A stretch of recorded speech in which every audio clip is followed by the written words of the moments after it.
दोस्तों, मैं दीपमाला बेलवंशी आज अपनी कहानी उन लोगों के लिए बता रही हूँ जो हार मानने की सोच रहे हैं। खेलने की उम्र में जिम्मेदारियां थी, जहाँ सपने देखने पर हंसी उड़ाई जाती थी। भूख, दर्द और अकेलेपन से लड़ी, कई रातें भूखी काटी, रातों में आंसू छुपाकर पढ़ाई की। लोगों ने ताना तोड़ा, लोगों के तानों ने आज बना दिया ऑफिसर। अगर आप भी इस मुश्किल दौर पर गुजर रहे हैं तो मेरी कहानी सिर्फ एक बात कहती है, हालात चाहे जैसे भी हो, आप खुद पर विश्वास रखें, एक दिन जरूर कामयाब होंगे। तो आइए आज मैं आपको अपने संघर्ष से सफलता तक की कहानी सुनाती हूँ। जब हम छोटे थे तो हमारे घर की फाइनेंशियल कंडीशन कुछ ज़्यादा ही ख़राब थी, और उसका कारण था कि पेरेंट्स की बॉन्डिंग अच्छी नहीं थी। और भी कई कारण थे, लेकिन फिर भी हमारे पेरेंट्स ने इतना तो किया। उस समय में उनके दिमाग में ये तो चला कि भाई चलो बच्चों को पढ़ाना चाहिए। उन्होंने हमें स्कूल में एडमिशन तो दिलाया, उसके लिए हमेशा लाइफ टाइम थैंकफुल रहूँगी। तो दोस्तों, जब मैं कक्षा 5वीं में थी तब से मुझे घर की पूरी सारी कंडीशन समझ में आ गई थी कि पेरेंट्स की एक दूसरे से बनती नहीं है, और घर में खाने को भी नहीं रहता था कुछ भी। तो दोस्तों, गरीबी सिर्फ पैसों की नहीं होती, गरीबी रिश्तों की होती है, गरीबी सोच की होती है, आत्मविश्वास की होती है, सपनों की होती है। और इन सभी चीज़ों से हम घिरे हुए थे, क्योंकि हमने बचपन से घर में सिर्फ लड़ाइयाँ ही देखी थी। तो दोस्तों, जहाँ घर का ऐसा माहौल हो तो वहाँ खाने पीने का क्या ठिकाना। कभी कभी हमको तो लोगों से खाना मांग के खाना पड़ता था। मेरी एक दो सहेलियाँ थी गाँव में, जिनके साथ मैं स्कूल जाती थी, तो वो लोग थोड़े अच्छे घर से थे। तो मैं उनसे बोलती थी, चलो मैं तुम्हारे घर कुछ भी थोड़ा सा काम कर दूंगी, तुम लोग मुझे थोड़ा सा खाना दे देना। तो उनकी मम्मियाँ मुझे कहती थी कि तुम एक गुंडी पानी ला दो और खाना खा लेना। कुछ सहेलियाँ मेरी ऐसी भी थी जो अपने घर से चुपके से रोटी चुरा के देती थी, ताकि उनके पेरेंट्स उनको डांटे ना। और मैं फिर वो रोटी लेके आके मैं थोड़ी सी मम्मी को, थोड़ी सी भाई को, और फिर मैं खाती थी। कुछ समय ऐसा बीतता गया, बहुत सारी परेशानियां आई।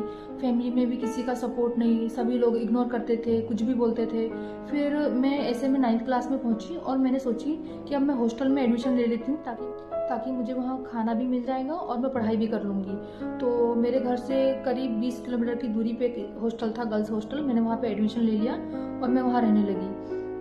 ऐसी हालात में घर से दूर जाने का बिल्कुल मन नहीं था, लेकिन सोची कि अगर अभी नहीं जाऊंगी तो फिर हमेशा ऐसी ही ज़िंदगी काटनी पड़ेगी, ये सोचकर और मन में बहुत बड़ा पत्थर रखकर मैं पढ़ने चली गई हॉस्टल।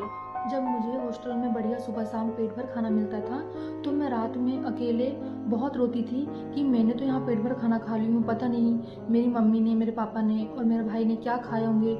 मुझे बहुत रोना आता था।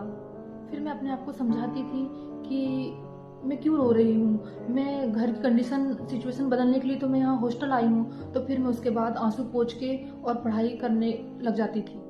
और हमारे पास कोचिंग के लिए पैसे भी नहीं थे। जो स्कूल में पढ़ा, आके हॉस्टल में बैठ के वही रिवीजन करती थी। सुबह भी 4 बजे उठ जाती थी, फिर घर की याद आती थी, घर की सारी प्रॉब्लम को एक बार याद करके और फिर पढ़ाई में मन लगाती थी।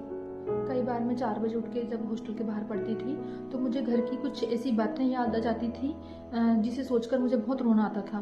तो कुछ बुक वगैरह भी मेरे सामने खुली रहती थी, तो मुझे पढ़ते नहीं बनता था सामने कि क्या लिखा है, इतना रोना आता था। मैं उस टाइम से ही सोचती थी, मैं ऐसा क्या करूं घर के लिए जिससे घर का माहौल थोड़ा ठीक हो जाए, कम से कम घर के लोग खाना तो खा ले।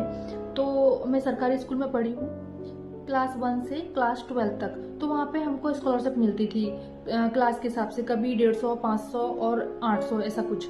तो मेरी मम्मी जब भी हॉस्टल मिलने आती थी संडे के दिन मेरे से, तो मेरी मम्मी को मैं पैसे निकाल के दे देती थी। ऐसे टाइम बीतते गया और मैं मजबूत होते गई। मैं 10th में फर्स्ट आई, 11th में भी फर्स्ट आई और 12th में मैंने टॉप की। तो मुझे 25,000 रुपये राशि मिली थी स्कूल तरफ से।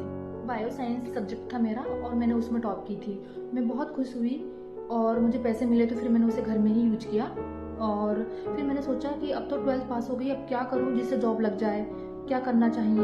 मेरा सपना था कि मैं नर्सिंग ऑफिसर बन जाऊं, क्योंकि डॉक्टर के लिए पढ़ाई करने के लिए उतने पैसे तो थे नहीं मेरे पास, जितना मैं कर सकती थी मैंने वही सपने देखे। तो फिर मैंने सोचा कि उसकी तैयारी कैसे की जाए। और मैंने किसी से पूछा तो बोला कि कोचिंग जाना पड़ेगा, और ये कोचिंग अच्छी है, वो कोचिंग अच्छी है, पर कोचिंग के लिए तो मेरे पास पैसे थे नहीं। तो मैंने सोचा कि जो लड़कियां कोचिंग जा रही है, क्यों ना मैं उनके नोट्स लेके पढ़ाई कर लूँ।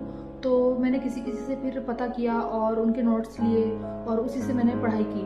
और वैसी मेहनत जैसे 11th 12th में की थी सेम वैसे फिर मैंने मैंने पढ़ाई चालू कर दी नॉर्थ से और 1-2 बार एग्जाम भी दिया तो मैं नहीं हो पाया मेरा सिलेक्शन। लेकिन फिर थर्ड बार में भगवान की ऐसी कृपा हुई और मेहनत भी बहुत की तो फिर मेरा सिलेक्शन हो गया।